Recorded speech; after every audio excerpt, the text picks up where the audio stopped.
আসসালামু আলাইকুম। সবাই কেমন আছেন? আজকে আপনাদের আরেকটু বাগানের পরিচর্যা দেখানোর জন্য আসছি। এই যে আমার কাটিং প্লাস আর হচ্ছে নিড়ানি দিয়ে আজকে কি কি করব আপনাদের দেখাচ্ছি। শুরুতে একটু আপনাদের আমার বাগানের গ্রোথটা দেখাই। এই মরিচ গাছ থেকে আমরা 5 দিন আগে যথেষ্ট পরিমাণ মরিচ তুলেছিলাম। আবার দেখেন, আবার সব ফুলে ফুলে ভরে গেছে। এই মরিচ গাছের পরিচর্যা আসলে খুবই সহজ। আপনার আহ, 1 সপ্তাহ পর পর এই নিড়ানি দিয়ে অথবা অন্য কিছু দিয়ে আপনারা এই গোড়ার মাটিগুলো একটু আলগা করে দিবেন। আর সপ্তাহে একবার ভাতের মাড় ঠান্ডা করে অল্প 1 কাপ পরিমাণ পানির সাথে মিক্স করে, 1 কাপ যদি আপনার ভাতের মাড় হয় তার সাথে 2 কাপ আপনি পানি দিবেন। অর্থাৎ 1 গ্লাস পরিমাণ হলে এই 1 গ্লাস পরিমাণই দিবেন, গাছের গোড়ায় দিয়ে দিবেন। আশা করি আপনার আর কোনো বাড়তি সার প্রয়োগের প্রয়োজন হবে না এই মরিচ গাছের জন্য। আরেকটি সার প্রয়োগ করতে পারেন, সেটি হচ্ছে যে গোবরকে একটু পানি দিয়ে মিক্স করে গুলিয়ে আপনি গোড়ায় দিয়ে দিবেন। এতে করে আপনার সারটা তাড়াতাড়ি গাছের শিকড় শোষণ করে নিবে। এরপরে আমাদের এই কাজলি মরিচটি দেখাই। আসলে মরিচ গাছের পাতা আর কালার একই রকম হওয়াতে দেখা যাচ্ছে না পুরোপুরি যে কতগুলো মরিচ আছে। আমি যদি এভাবে দেখাই, একটু দেখেন, প্রত্যেকটা পাতার গোড়ায় গোড়ায় মরিচ আছে এবং নতুন করে আবার ফুল আসতেছে। আমাদের বেগুনগুলো একটু দেখাই। এই যে বেগুনের পাতা মরে যাচ্ছে, এই রকম কাটিং করে আপনি পাতাগুলা ছাঁটাই করে দিবেন। যে গোড়াগুলা পুরাতন হয়ে গেছে এরকম করে আপনি গাছের পাতাগুলা ছাঁটাই করে দিবেন। এটাকে বলে কাটিং। এই কাটিং করে দিলে দেখেন এই যে বেগুনের অবস্থা একটু একটু সাদা সাদা, এই যে পোকা ধরতেছে। এই পোকার জন্য জাস্ট আপনার ওষুধ হচ্ছে ডিটারজেন্ট এবং হচ্ছে শ্যাম্পু। জাস্ট 2 টাকার একটা মিনি শ্যাম্পু আর হচ্ছে 1/2 কাপ পরিমাণ ডিটারজেন্ট পাউডার ভালো করে মিক্স করবেন। ভালো করে মিক্স না করলে হবে কি, আপনার যেটা স্প্রে করবেন ওই স্প্রে পাইপের মধ্যে ধানাগুলো যদি আটকে যায় আপনার স্প্রেটা ঠিকঠাক মতো হবে না। এই জন্য আপনি ভালো করে আগে মিক্স করবেন, মিক্স করার পরে স্প্রে করবেন। এরপর আমাদের আদা, আশা করি আর কিছুদিন পরে আমরা হারভেস্ট করতে পারবো। আপনাদের আগের ভিডিওতে আদা দেখিয়েছিলাম, এই যে গোড়ায় দেখাই আরো কতগুলো আদা বের হচ্ছে। এরপর আপনাদের দেখায় যে পুদিনা, দেখেছেন পুদিনার গ্রোথ। আমরা কিন্তু এখানে তেমন কোনো সার দিই নাই, অর্থাৎ আমরা অর্গানিক ভাবেই তৈরি করার চেষ্টা করতেছি। এই গাছের জন্য একটাই সার, আপনি জাস্ট একটু ভাতের মার মিক্স করে গুলিয়ে দিয়ে দিবেন। অবশ্যই মনে রাখবেন, ভাতের মার সরাসরি আপনি এনে গাছের গোড়ায় দিবেন না, এতে করে আপনার ফাঙ্গাল ইনফেকশন হবে এবং গাছগুলা পচে যাইতে পারে। এর জন্য আপনারা অবশ্যই ভাতের মারকে পানিতে মিক্স করে দিবেন। এরপর আসি আরেকটা জিনিস দেখাই আপনাদের। আমাদের একটা ধুন্দুল গাছ লাগিয়েছিলাম। এই ধুন্দুল গাছের আস্তে আস্তে এই যে ফুল আসতেছে দেখতেছেন, এই যে ধুন্দুল গাছের গোড়ায় ফুল আসতেছে। আশা করি এই সপ্তাহের মধ্যে আমরা এখান থেকে ধুন্দুল হারভেস্ট করতে পারবো। তো বাগানের এই একটা গাছ হলে, আপনার ধুন্দুল গাছ যদি একটা দুইটা হয় যথেষ্ট, এর বেশি প্রয়োজন হয় না। এরপর আমাদের আরো কিছু নতুন চারা লাগিয়েছিলাম। এগুলাতে দেখেন আমরা অলরেডি কিছু বেগুন নিয়েছি।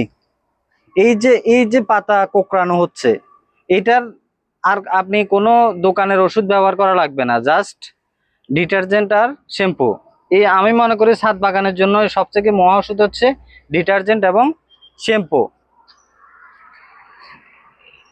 আপনাদের আরেকটা জিনিস দেখাই, সেটা হচ্ছে আমরা আজকে লাল শাকের বীজ ফেলবো। তো আমার যে পাট শাক ছিল, এই অনেকগুলো পাট শাক হয়েছে, আমরা নিজেরাও খেয়েছি এবং হচ্ছে আমাদের আশপাশের মানুষকেও দিয়েছি। তো একটা পরিবারের জন্য 5 ফিট বাই 5 ফিট যদি একটা বেড করতে পারেন সেটাই যথেষ্ট। এখানে আমাদের কুমড়ো গাছ ছিল, আমরা কুমড়ো গাছগুলা কেটে দিয়েছি, কারণ কুমড়ো গাছের বয়স অলরেডি 6 মাস হয়ে গেছিল। আমরা অনেকগুলা পেয়েছি শাক এবং ফুল, এরপর আমরা কুমড়ো গাছটা কেটে ফেলে দিয়েছি। আজকে আমরা এটাতে লাল শাকের বীজ করব। আপনাদের আরেকটা বিষয় জানাই, সেটা হচ্ছে যে আপনারা কোন গাছ কোথায় করবেন। এই ব্যাডের জন্য সব থেকে ভালো হচ্ছে লতানো গাছ, অর্থাৎ যেগুলার শিকড়গুলা চারপাশে যাবে, এই লতানো গাছগুলো হচ্ছে আপনার ব্যাডের জন্য। আর এই রকম ভেন্ডি গাছ, বেগুন গাছ, মরিচ গাছ, এগুলো আপনারা করতে পারেন বালতিতে, টবে। আর যতগুলো লতানো গাছ চেষ্টা করবেন এরকম ব্যাড তৈরি করে করার জন্য, তাতে আপনারা আশা করি অনেক ফল পাবেন। আমি নিজেও করে দেখেছি, যেমন আমি কুমড়ো বালতির মধ্যে কুমড়ো করে দেখেছি। আসলে কুমড়ো লতাগুলো অনেক দূর ছড়িয়ে যায়, যেটার জন্য আপনার বালতিতে সে শিকড়গুলো ছড়াইতে পারে না, যার জন্য খুব একটা গ্রোথ হয় না। আমরা প্রথমে এই লাল শাক ফেলার আগে প্রথমে নিড়ানি দিয়ে একটু মাটিগুলোকে আলগা করে দিব। এতে করে আপনার মাটিতে অক্সিজেন প্রবেশ করবে এবং আপনার গাছে গ্রোথ হবে। এই গাছটা আমরা রেখে দিয়েছি, এই ঢেঁড়স গাছটা দেখেন একটা ঢেঁড়স হয়েছে, এটা একটু শক্ত হয়ে গেছে, যার জন্য এটা আমি আর কাটি নাই। এটাকে আমি বীজের জন্য রেখে দিব। এরকম 2-3টা যদি আপনি বীজের জন্য রেখে দেন, তাহলে একটা দিক ভালো হবে, সেটা হচ্ছে যে আপনার দেশি ঢেঁড়সের যে চাহিদা অথবা দেশি ঢেঁড়সের যে উপকারিতা, এটা নিয়ে আমি আরেকটা ভিডিও করব। হাইব্রিড এবং দেশির কি পার্থক্য, সেটা নিয়ে একটা ভিডিও করব। তবে আপনারা বীজের জন্য এরকম 2-4টা গাছের মধ্যে রেখে দিলে আপনার বীজ হয়ে যাবে, সে বীজ থেকে আবার আপনারা তৈরি করতে পারবেন। আমরা একটু আপনাদের এদিক দেখাই। আমার এই গাছের ছাড়াগুলো কিন্তু আমার এই যে বেগুন গাছ দেখতেছেন, এই বেগুন গাছেরই, এই বেগুন গাছ থেকে এই চারাগুলা হয়েছে। তো এটা এখন সম্পূর্ণ দেশি চারা। আপনারা আর একটা কাজ করতে পারেন, এরকম রোগাক্রান্ত পাতাগুলা কেটে দিতে পারেন, তাতে আপনার গাছ কিছুটা পোকামাকড় মুক্ত হবে। এরকম রোগাক্রান্ত গাছগুলা ছাঁটাই করে দিবেন।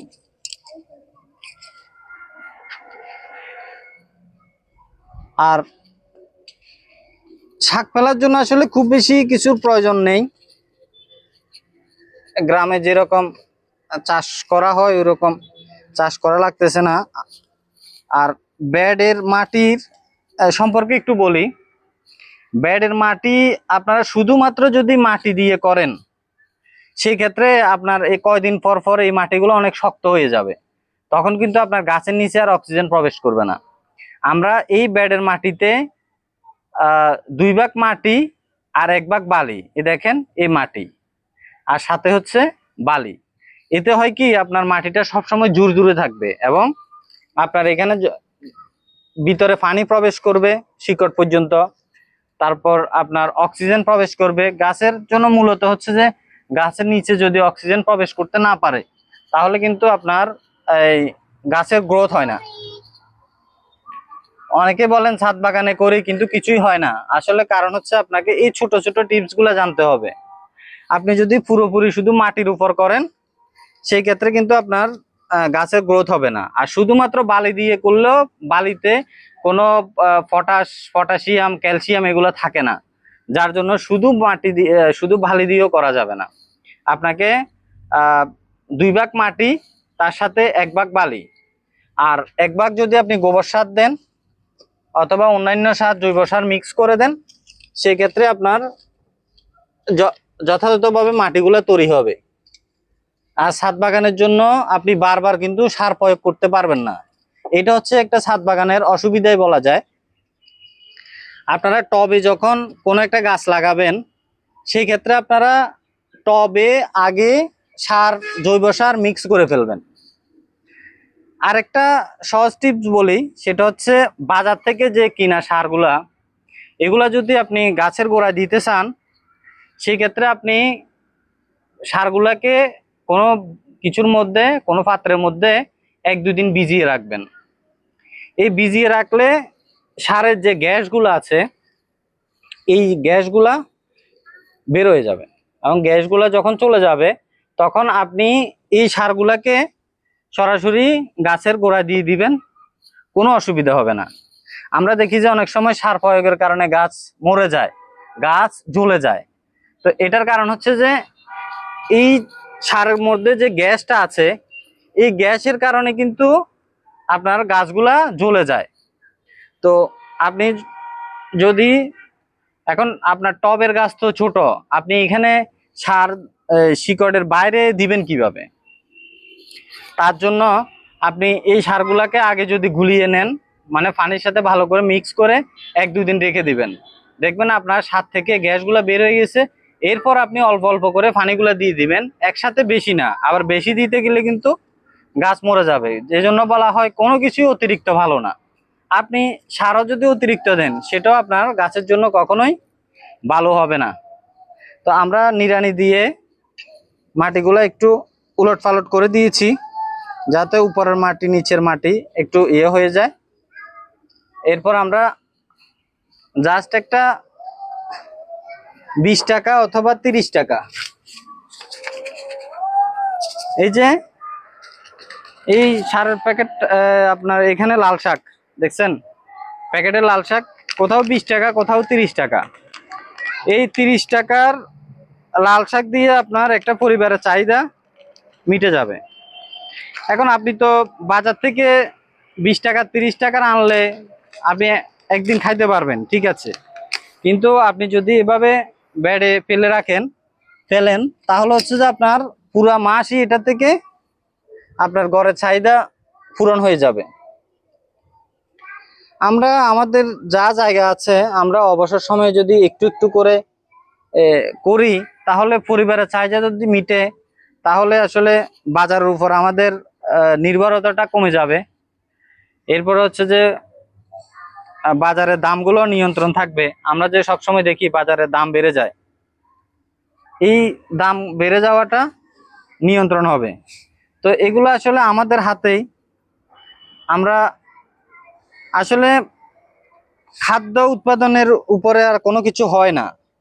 আমি যেটা মনে করি সেটা হচ্ছে যে বাজারে যে ধরনের পণ্যগুলা তৈরি হচ্ছে, যেমন ধরেন মোবাইল, ফার্নিচার, স্ট্রাকচার,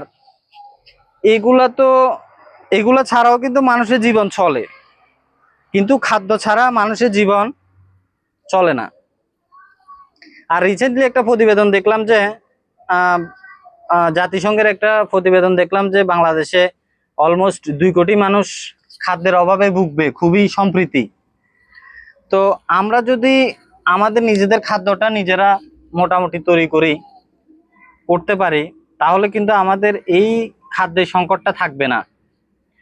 তো এখন আপনার হয়তো বড় জমি নাই, আপনি আপনার বাসার আশপাশে এরকম ছোট জায়গা তো আছে, একটা খোলা জায়গার মধ্যে আপনি বালতি অথবা কোনো পাত্র যেটা একটু সাইজে বড় বা থিকনেস বেশি লাগে না, এরকম একটা পাত্রের মধ্যে আপনি কিছু একটা ফেলে দেন।